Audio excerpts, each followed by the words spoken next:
Assalamualaikum warahmatullahi wabarakatuh. Halo sahabat J Channel, J Channel yang terbaik. Kita ketemu lagi di acara sore ini. Selalu nih sahabat J Channel, kita bertemu selalu sore hari. Kenapa demikian? Karena para tamu yang kita undang itu kan kalau pagi sampai sore itu pada sibuk. Dia walaupun sekarang masa pandemi, mereka melakukan kegiatan baik Zoom atau apapun.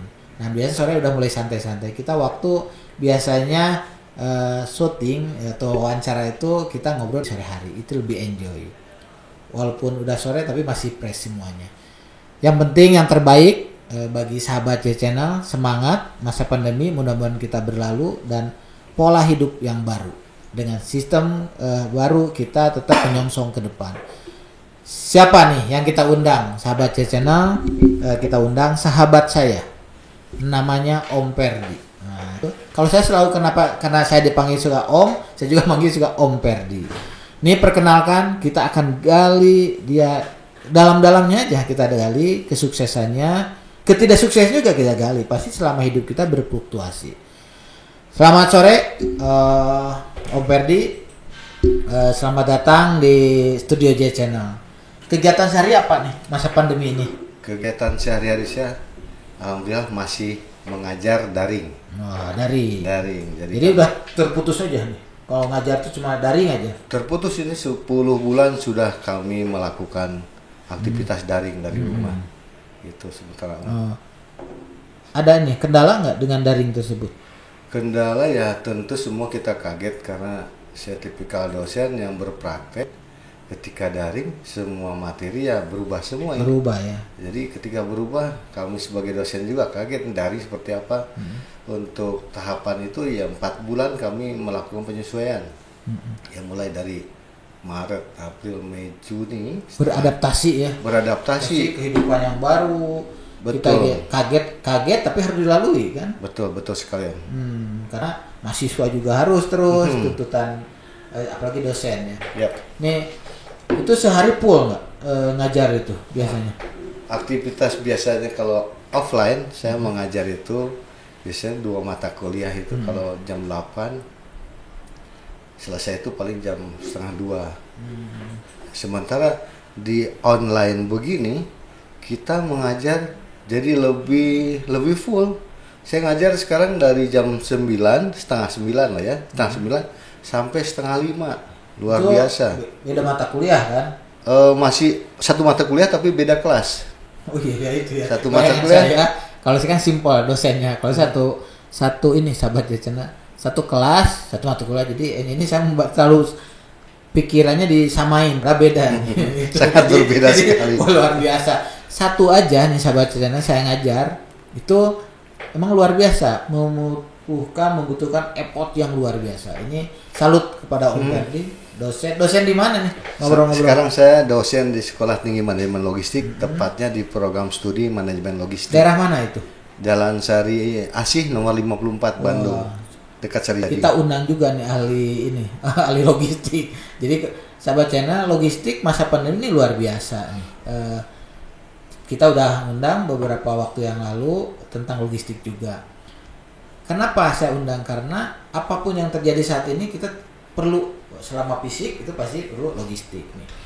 Mata kuliahnya apa sih Om Perdi di situ? Kebetulan saya mengajar manajemen logistik dan supply chain management. Jadi ahli di situ dong. Kebetulan saya S1-nya di Teknik Industri, S2-nya di Teknik Industri tapi konsentrasinya supply chain. Dan sekarang S3-nya konsentrasi supply chain juga. Ini nyambung ya. Betul. Kita apalagi udah S1, S2 nyambung ya, selaras ya. Menjadi profesor ya berarti ya. Sukses. Insya Allah. Amin. Ucapkan selamat lah dan terus maju. Amin. Kita support sahabat Cecena, doakan nih sahabat kita, tamu kita yang luar biasa untuk segera mengejar doktornya dan mengejar profesornya. Kita doakan. Nah, ini saya harus baca ini juga nih. Ada bacaan di depan apa yang harus ditanyakan. Bukan kembali ke laptop tapi kembali ke layar nih. Kenapa Om Perdi ujung-ujung terjun di dunia dosen? Itu. Kebetulan Ini mungkin harus cerita di awal ya. Iya, ngobrol aja kita. Kan? Kebetulan awalnya saya nggak minat jadi dosen. Awal bekerja setelah lulus 96, kami berbondong-bondong ke Jakarta mencari kerja. Dan kerja saya terdampar di perusahaan telekomunikasi dulu. Nah, kemudian dari telekomunikasi Berapa tahun dulu? Berapa tahun di sana? sampai 98, dua setengah tahun. Betul, lama juga ya. 2,5 tahun, tapi rezeki nggak tahu apa yang terjadi. Kita kena krismon waktu itu. Tahun 98 berarti. 98. Tapi sebelumnya waktu sebelum krismon itu kami saya sendiri udah pulang ke Bandung dan sudah mengajar di hari Sabtu sebetulnya. Udah ngambil. Sudah mengajar. Jadi dunia sebelumnya. dosen tuh udah nempel juga kan, udah dimulai gitu. Betul, kan? dari mulai ketika krismon itu balik ke Bandung dan mulailah saat itu memang saya concern mengajar jadi dosen. Pertama kali itu ceritanya. Jadi emang udah ada di pikiran walaupun udah kerja dosen tetap dijalankan gitu. Jadi udah otomatis itu ya. Sebetulnya nggak begitu juga Om. Ketika bekerja di Jakarta itu ya memang saya pulang. Waktu itu yang agak menarik itu ya kerja di sana 5 hari. Jumat saya pulang, Sabtu ada telepon dari teman bantuin dia mengajar. Nah, ketika mengajar pun sebagai praktisi ya saya ajarkan sesuai apa yang pernah didapatkan di lapangan dan waktu bangku kuliah waktu itu saya mengajar manajemen proyek. Nah, ketika manajemen proyek ternyata sulit juga memulai mengajar. Keringat saya besar-besar ketemu anak-anak pinter-pinter waktu itu karena belum terbiasa. 1 semester saya jalankan, rupanya ada tantangan ini. Saya lanjutkan juga mungkin Mulai tertarik ya. Mulai Awalnya tertarik. ragu untuk terjun ke Betul, mengajar bidang itu. Saya mengajar, tapi lambat laun jadi kesuka ya. Jadi betul, hobi, karena jadi nyaman, kebiasaan gitu. mentoring juga di lapangan di kantor ya. Saya samakan juga seperti itu ya. Kemudian ya itu berlanjut sampai sekarang. Universitas yang sama. Berbeda. Ketika dulu saya mengajar di Amikhas Bandung ya. Amikhas Bandung. Yang di jalan mana tuh? Di jalan Marta Negara. Sekarang nih Kemudian itu berkat teman saya juga dulu Teh Hermawati juga pulang mengajar, sebetulnya menolongin dia ngajar juga sampai sekarang. Kemudian dari situ saya meningkatkan ke sekolah tinggi karena waktu itu beberapa sekolah tinggi akademi ya. Kemudian berpindah ke sekolah tinggi, kebetulan diterima jadi dosen LB di sekolah tinggi pertama STTJ PKP. Nah, setelah itu STTJ PKP berkembang jadi universitas dan jadilah saya dosen di Universitas Sangga Buana, tepatnya di Prodi Teknik Industri. Nyambung ya? Nyambung. Kemudian ini saya lanjutkan mungkin ya. Saya lanjutkan setelah mengajar 18 tahun di Sangga Buana, ada yang melamar kami, saya ya, melamar untuk sekolah baru waktu itu. Sekolah baru logistik. Saya bilang sekolah baru logistik, apakah ada mahasiswa atau belum? Itu tahun 2013 ya, bulan-bulan Agustus ya. Langsung diterima langsung kemudian diterima langsung tuh. Ya kan biasanya kalau ada yang baru kita tuh masih ragu nih, terima atau enggak. Nah, diterima langsung waktu itu. Cuman karena mahasiswanya nggak ada, saya minta posisi ini saya pikirkan dulu. Nah, ternyata kami berpikir jadi tantangan nggak, membuat tantangan lama juga. Betul, sangat tantangan. Ini ada nggak mahasiswa? Ternyata ada satu kelas untuk program studi logistik. Aduh, bagaimana ini? Mungkin seperti sekolah lain kita membina sekolah baru juga satu kelas ya. Ketika satu kelas ya kita coba. Alhamdulillah sekarang sudah berumur 7 tahun, mahasiswa makin meningkat karena program studi logistik khusus sekolah tinggi manajemen logistiknya memang sekolah yang menjadi challenge untuk universitas lain karena bidang logistik sangat baru di Indonesia. Menarik ya. Sangat menarik sekali, betul. Nah, turunlah gelarnya waktu itu S-Log Sarjana Logistik. Memang banyak juga tantangan, orang-orang di Bandung khususnya belum begitu tahu S-Log. Sementara mahasiswa kami dari Sabang sampai Merauke, Bandung waktu itu kisarnya. Itu bagaimana bisa sampai seluruh Indonesia mengenal memang diperlukan gitu sarjana dari keahlian logistik itu? Kemungkinan persepsi yang mereka bangun karena sekolah baru, kemudian mindsetnya sudah berubah mungkin ya. Kalau dulu sekolah tuh kan ingin yang top seperti apa, tapi ketika mereka memilih program studi itu sekolah baru dan ini tantangan. Disesuaikan dengan kenyataan logistik yang diperlukan gitu ya. Nah itu yang menjadi challenge kan jadi keren kan gitu student kan? kami, mahasiswa kami yang baru-baru sampai lulus itu 2000 lulusan pertama dari 17 orang itu hanya 16 yang lulus. Yang satu tertinggal. Tapi lulus kan selanjutnya. Iya, wajar kan karena kuliah kan jarang kuliah bareng-bareng gitu. Betul, itu bagus juga. Betul sekali. Kalau sekarang kan udah masih belum universitas, sekolah tinggi ya? Belum. Mahasiswanya udah banyak sekarang kan? Alhamdulillah. Jadi udah berapa angkatan sampai sekarang? Sampai sekarang saya juga bingung nih. Oh, lupa lah, nggak apa-apa. Udah lama. Tahun berapa aja? Tahun mulai 2013. Tahun 2017. Ya udah lumayan udah lumayan. Lumayan, ada 4 angkatan. Ada kelasnya kan banyak. Betul, 4 angkatan kami meluluskan sarjana logistik. Nah ini sahabat channel, ini bicara logistik aja. Kenapa kita sampai mengundang 2 orang berturut-turut ahli di bidang logistik? Karena logistik sampai masa pandemi sekalipun ini logistik diperlukan. Apalagi kita menggunakan pembelajaran online. Fisiknya harus diantar. Bagaimana mengatur? Bagaimana menghantarkan dari pulau ke pulau atau dari kota ke desa kemanapun, tetap itu adanya di bidang logistik mau tidak mau. Betul kan itu hal yang lain ya. Iya. Ada hal yang lain. Saya kan bukan ahli di situ.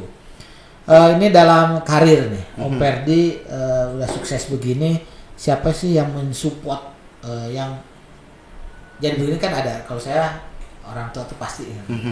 Bagi Om Perdi siapa?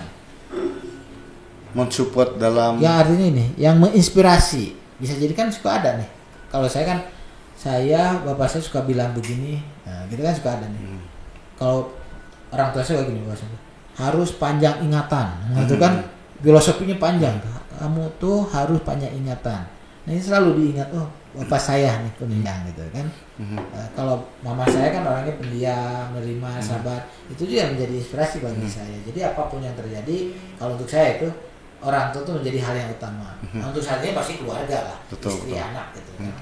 Nah ini untuk Perdi. Kalau saya sendiri dari keluarga guru itu nenek saya sebetulnya. Ada itu ya. Jadi kalau dibilang apa ya, kata orang ada terah. Betul. Nah, tapi ketika melihat siapa ya guru, ternyata almarhum nenek saya. Kan biasanya itu tahu udah waktu Om Perdi kecil udah melihat nenek belum. Nenek itu tahunya ketika beliau masih hidup, saya masih kuliah, masih sempat kuliah, tapi nggak tahu kalau sekarang kan akan menjadi kebanggaan ya. Teruskan biasanya gini, kalau saya nanti anak cucu saya meneruskan saya kerja di bidang ini, senang juga kan gitu. Betul. Om Perdi asal orang mana sih? Saya lahir di Bandung kan, gitu. Saya lahir di Pekanbaru. Oh, orang sana. Saya lahir di Pekanbaru. Orang tua saya orang Sumatera Barat. Saya sebetulnya darah biru Sumatera Barat. Cuman lama di Bandung. Jadi bahasa Sunda lebih canggih. Sangat canggih. Malahan orang nggak percaya kalau nilai bahasa Sunda saya promosi sedikit 9,9. Itu belum ada Google ya? Belum ada Google. Ada Google bisa dicari kan? Betul sekali. Nih sahabat Cecena, Om Perdi itu sahabat saya. Jadi tahu dia tuh lebih nyunda daripada saya gitu. Jadi ujian tadi benar tadi dibuktikan bahwa ujian dia lebih tinggi. Saya kira pakai Google gitu kan gitu. Iya, ada Google zaman waktu itu. Sahabat channel, kita udah menggali nih. Ini kegiatan sehari-hari nih, sampai selain dosen kan pakai webinar, itu pakai apa? Zoom atau pakai aplikasi yang lain. Kegiatan sehari-hari kan jenuh nih. Kalau terusan apa aja nih kegiatan? Kegiatan sehari-hari. Nah, di rumah kalau santai gitu kan, sebelum diundang ke sini kan udah santai nih. Saya berani undang ke sini gitu. Kebetulan aktivitas saya di rumah cukup padat karena saya kepala suku sekarang. Oh, kepala suku. Kepala suku, orang-orang warga menuakan jadi Pak saya. Pak RW, Pak Desa. Jadi Pak RT. Pak RT, wah luar biasa. Jadi Pak RT ini cukup luar biasa di era pandemi ini, apalagi banyak betul juga ya. Warga saya yang tumbang dan kena. Ya, yang kena pandemi, positif, masalah yang COVID. Bagaimana mengatur ya. Betul. Sahabat Cecena, saya nggak mau nanya itu, tapi kok muncul gitu. Ini belajar juga bagi kita bahwa kita juga harus peduli terhadap lingkungan. Apalagi Om Perdi jadi kepala suku katanya di daerah beliau. Ini pembelajaran bagi kita bagaimana kita peduli terhadap sesama gitu. Terus setiap hari itu sekali-kali harus siap diketuk tengah malam dong. Betul sekali. Jadi jam saya all night long 24 jam. Ya, jadi 24 jam diketok pun harus siap. Harus siap kapanpun karena musibah datangnya nggak menentu. Jadi untuk masalah-masalah COVID ini baru pertama kali seumur hidup saya alamin. Kenapa? Bagaimana menjaga hati tetangga yang lain supaya nggak berkonfrontasi yang sakit, terus si sakit pun nggak dikucilkan. Ini sangat sulit. Untung ada pelajaran yang dari Cimahi itu, kami coba ikuti, adopsi. Alhamdulillah sekarang saya punya pasien 9 keluarga ya. Alhamdulillah sekarang udah menuju sehat semua. Yang 8 keluarga sudah negatif. Bagaimana pesan nih bagi sahabat channel ya dari Om Perdi untuk dalam menangani masa pandemi ini nih? Untuk sahabat-sahabat nih, lingkungan ini dari segi Pak RT aja nih. Dalam masa pandemi ini memang kita jangan tidak percaya, kita harus jaga jarak. Karena sakit itu bisa siapa saja. Permasalahannya pembawa penyakit ini siapa saja. Kita tidak tahu ya. Kita memang betul-betul harus konsisten. Pemerintah sudah menyiapkan 3M, itu dilaksanakan dengan baik juga. Kemudian yang penting ya diri kita sendiri untuk keluarga yang lain.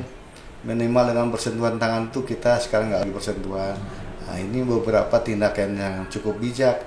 Kemudian berbicara pun menggunakan masker atau ikuti mencuci tangan segala macam, karena ini tipikal yang harus kita lakukan dengan baik. Karena kalau tidak atau kita abaikan, ini masalah yang sepele akan berdampak pada semua. Dan ini sangat terjadi di tempat saya. Ilmunya sangat dalam dari Pak RT nih, dari Pak dosen juga sekalian nih sahabat channel. Kita udah menggali bagaimana dia sukses di dunia dosen, dunia kerja juga.